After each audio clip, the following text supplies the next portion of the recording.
But now let's try to start with our first speaker.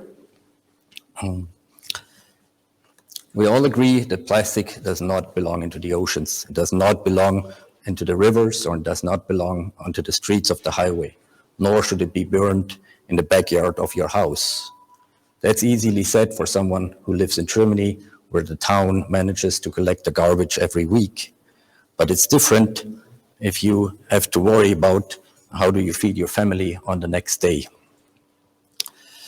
This is why David created something very special.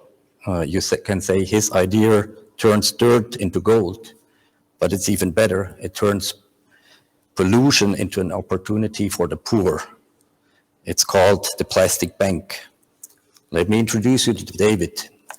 David has been named one of the world's most compassionate entrepreneurs from the Salt magazine. He's the recipient of the United Nations Lighthouse Award for Planetary Health. He received the Paris Climate Conference Sustainability Community Award, and he received the award from Ernst & Young for Lifetime Achievement. He's the past president of the Vancouver chapter of Entrepreneurs. Please welcome and let David introduce you to his idea. Good day from beautiful Vancouver, Canada, everybody. This is David Katz. I'm the CEO and founder at Plastic Bank.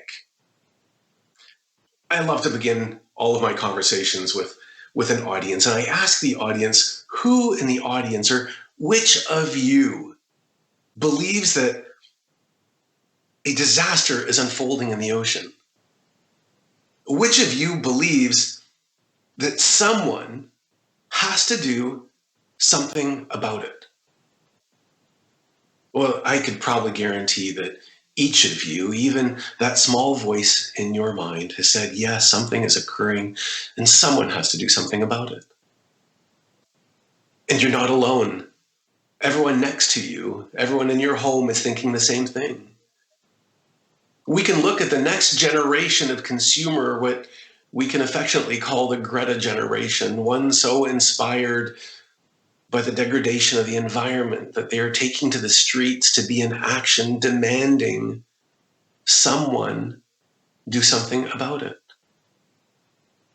My conversation today will be a bit about that generation, about what is unfolding, and about how each and every one of you is that someone. That opportunity to truly have an impactful, immense change, not just on the environment, but in society. And I'll share with you my journey of Plastic Bank and what we've created in the world, the opportunity to truly have change. And it still does begin with the Greta generation. You see, I believe that the next powerful strategy in business is beyond sustainability, beyond the conversation that we should be doing less damage than perhaps we were doing last year. How might we be able to reduce under a thin veil costs that we can tell people are sustainability initiatives? You see, the Greta generation can see through that. They know that that is just words, and what they are looking for is action. And the next field of business, the next generation of business, is the regeneration economy. Regeneration, repair, that is what's coming. The blue ocean strategy of today is no longer that of sustainability, but of repairing the damage that we and our competitors have done. Now, in frame or reference of the speaking that I do around the world, when I ask my audience, why have they come? In the years past, when I first began, the conversations truly were the consumer. The consumers are looking and they're demanding that we make change. But what I find today, and the answers I receive today, is that organizations are having trouble hiring the next generation. They've become unable now to attract a smart new mind, because that smart new mind is committed to change. and regeneration. Well, how do I know all of these things? Well, it's been an almost 10-year journey with Plastic Bank. I was crazy enough and courageous enough to think that I am someone as well. I grew up on the west coast of Canada on an island. My playground was the beach across from my house. I walked a long sand beach to go to school, and I began witnessing over 35 years ago the degradation of the environment. I saw what at first I thought was beachcombing, finding plastic washing up on the shore, to then truly powerfully know that it was people's garbage. A tide of waste was washing into my beach and the beaches around the world, and my soul lives there, my holidays are there, and I began to witness degradation 35 years ago, and I've always just been in the thought of it. And what I have discovered is that of the plastic that's entering the ocean, more than 80% of it is coming from areas of extreme poverty. It really should be no surprise where in extreme poverty, where you don't have medicine for your children, you don't have food, you may have a curtain as a door, maybe you live in a tent as a home. What kind of consideration could you possibly give to recycling? And even the government itself, when an entire population lives in such degradation, how could the government possibly afford waste management, MRFs, segregation, and everything else, or trucks, or all of it? They can't afford to feed the population. And in that condition, the only way to discard of your material is in the canal, in the river, in the stream, or burn it, which is where we see the incidence of cardiopulmonary disease being so high in areas of poverty, such degradation of air pollution from the burning of the materials as well. But there is no other choice. What can you do other than throw it in the canal or the river? I also know that, like walking into a kitchen, and if you were to walk into your kitchen and the sink was overflowing and water was spilling all over the floor and you were in a panic to fix it, to create some change in that situation, and you had in front of you a bucket, a mop, or a plunger, you'd think quickly which you should use first, where really what you need to be doing is turning off the tap. It'd be futile to mop or plunge if we don't turn the tap off first. So really those conditions, this place where we know that plastic is entering the ocean, that is what we need to be doing. We need to stop the flow of plastic from entering the ocean. Futile to go and clean the ocean. See, so it turns out that if we want to really help the ocean, we have to end poverty or the conditions of poverty. And even though there's a mass extinction occurring and people want to clean the ocean, they want to clean beaches, all beautiful, working on important means we need to end the conditions that plastic enters the ocean to begin with. And therein lies Plastic Bank. We're affectionately known as the world's largest chain of stores for the poor, where everything in the store can be purchased using plastic, what was waste. The stores powerfully offer everything from school tuition to medical insurance and Wi-Fi, cell phone minutes, groceries, clean water, everything the poor truly need, using plastic that would otherwise end up in the ocean as money. Like one of our collectors in Haiti, Lisa, she's one of our remarkable and affectionate collectors, one of our community. She collects material during the day. She puts her girls in school. She then goes out with a group of other moms. It's a very social activity and very entrepreneurial. The harder they work, the more they make. They collect material during the day as much as they can from areas where it congregates, door to door often, or from business to business. And at the end of her day, before she picks up the girls, she comes back to one of our collection centers where she's recognized. The material is weighed at a digital scale, and A value is established for the material. And the material is further segregated, and caps and rings and labels and other material types are all separated and ultimately amalgamated at a location as other collectors bring their material in as well. But Lisa, now she's been able to be recognized through our banking application. We've developed a blockchain-based banking application for the poor. At the heart of everything that we do is authenticity and transparency and protection of the poor. You see, how might we increase the perceived value of the materials that everybody wants to go get? One of those ways is through banking. So as Lisa has the value established, it's transferred into her online bank account. It now becomes an asset. She has a savings account. She has a sense of dignity. She has the ability to save money, earn more money on top of that. She's also safe against robbery and theft. It's also impossible for her husband to take it and buy alcohol or other things with it. You see, Lisa ultimately establishes a new sense of worth personally. And so does the plastic. It also increases in value because now Lisa sees it differently. She sees it truly as money, which is what we've done. We're modern day alchemists, turning what was waste into worth.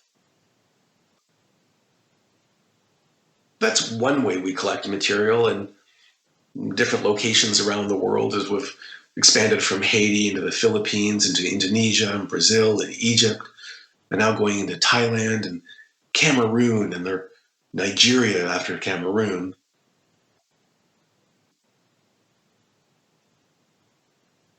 However, in Haiti as well, one of the other opportunities that we've installed is collection locations at schools, where anybody has the opportunity to collect and return the material to school to help pay for tuition. Haiti, like many of the other countries we operate in the world, the government can't afford school tuition or books or uniforms, and millions of children, hundreds of millions of children are not going to school currently because the family can't afford it. Well, now as the plastic bank continues to implement programming, every school becomes a collection location as well. So the family can just collect all of their plastic and the plastic of their extended family or their community and return that to the school as a collection location. And that value is then attributed to the school tuition.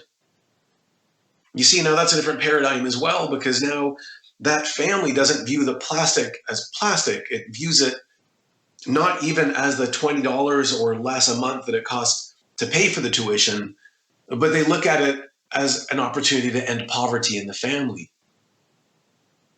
Poverty would never be able to leave the family if the children are uneducated. The only hope that I've ever encountered around the world of all parents is that their children will go to school, but now they have an opportunity to use the very material that would otherwise degrade our environment as an absolute resource and opportunity to end poverty and clean the environment simultaneously. The same transaction occurs through the blockchain, so we know which families collected it and how much they've collected it. We have opportunities for small stores that use our application that allows the community to return plastic as money to buy for groceries, to buy things like groceries. We have an opportunity that we've initiated with the Vatican of all organizations. We're not faith-based, but powerfully love in the spirit. And that we've created a program for all places of faith to not just encourage their parishioners to bring materials on their day of worship, but to bring the recycling as well. You see, what we've done is we've created a monetary system. We've become true alchemists. So all that material and all of those different models is returned to a centralized location, further segregated. It's then returned to one of our processing partners in the world. Wherever we operate, we try to work with someone who is either flaking or washing the material at minimum, or even just baling it. And it gets readied as an export to our customers. We add as much value in country as possible. That material is then sold to our great global partners like Henkel or SC Johnson or Hugo Boss.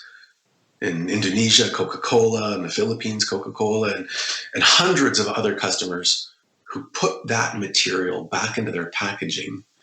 We're really closing the loop in the circular economy, giving an opportunity for all of that material to land on the shelf so that you, who really wants to make change in the world, that knows that you need to make change in the world, can participate as well. So that every time you go to a shelf and you buy a bottle of Nature Box or Persil or whatever else it may be, you would in fact be hand in hand with the world's poor, collecting material from the ocean-bound waterways and ending poverty simultaneously. What we've done is give every single person in the world an opportunity to participate. Now, the banking application. Not only does Lisa and the other collectors have an opportunity to be able to have a bank account, that asset, but the more frequently Lisa and the almost 20,000 other collectors we have return the material, the more frequently they return it, the higher the quality of the material, they earn a credit rating. They have the ability to immediately access loans and insurance policies and other life ascending opportunities. True alchemy. We're having tremendous success around the world. We're just about to announce that we've collected over 1,000 million bottles. Of course, there's more packaging and other things we collect. But 1 billion bottles, we know that with the world's production, that is still just a drop in the ocean. We've affected around 85,000 lives as a result, and we've increased collector income by over 40%. We've received about 14 billion media impressions. We continue to make powerful strides in the world, gaining more collectors every day. We're excited for Egypt and what's occurring there, and certainly Africa. So the plastic bank truly is an ecosystem that reveals value in all things. We really are win, win, win, win, win, win. Win to the sixth power, where even the plastic wins, it becomes new again. In my limited time, I invite everyone here as well in the participation of this change, this place where each of you gets to participate, whether you are a consumer or a user of the material. There's an opportunity for each of you to either partner with us. So the plastic bank truly is a powerful ecosystem that reveals value in what was waste. And in my limited time with you, my hope for all of you is to participate. Somehow you all have power, whether it be as a consumer to buy a product that has social plastic inside of it, that has created powerful change in the world, or even be the consumer that shows up at the store and asks for recycled content, creating a demand for the material, perhaps as a manufacturer, as a supplier to brands, an opportunity to make true powerful change, to connect with the consumer, a new generation of employee.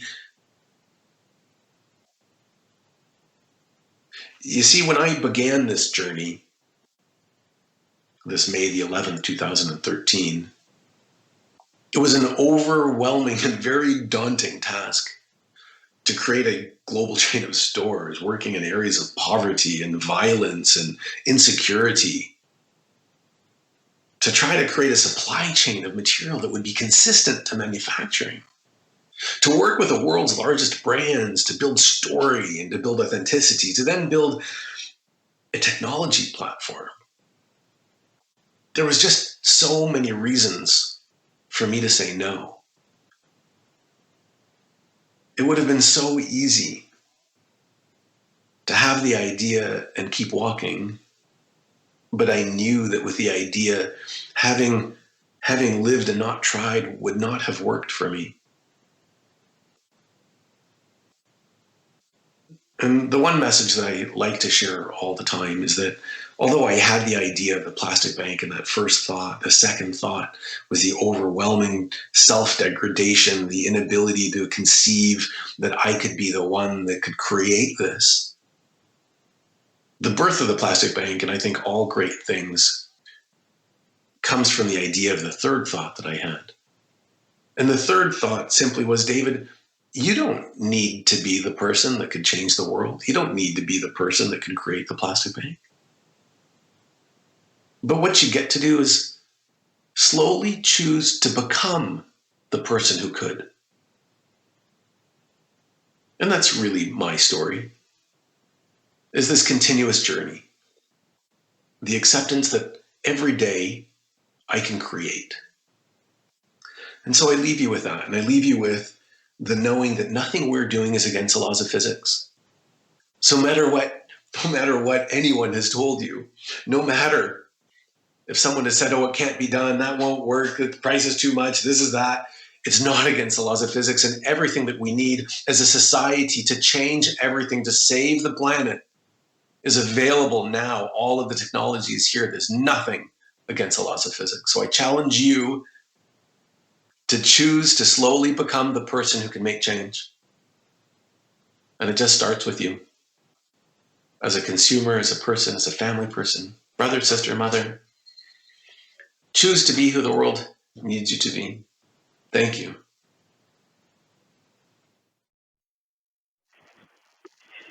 Okay, let's see if this works. Hello, David. Good morning to Vancouver.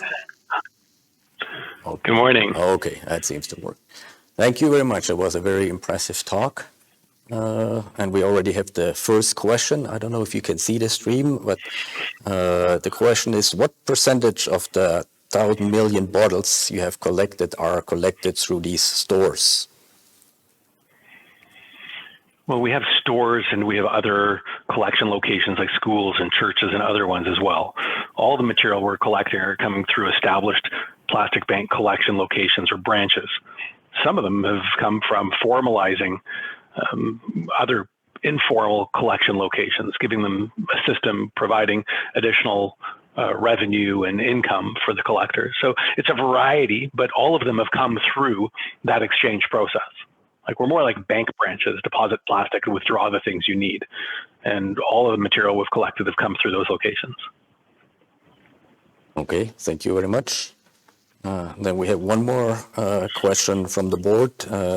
You mentioned a project in Indonesia where we have these special single-served water cups. They are guaranteed a drinkable water and are very popular there. Many of us are working actually in the supply chain of making these cups.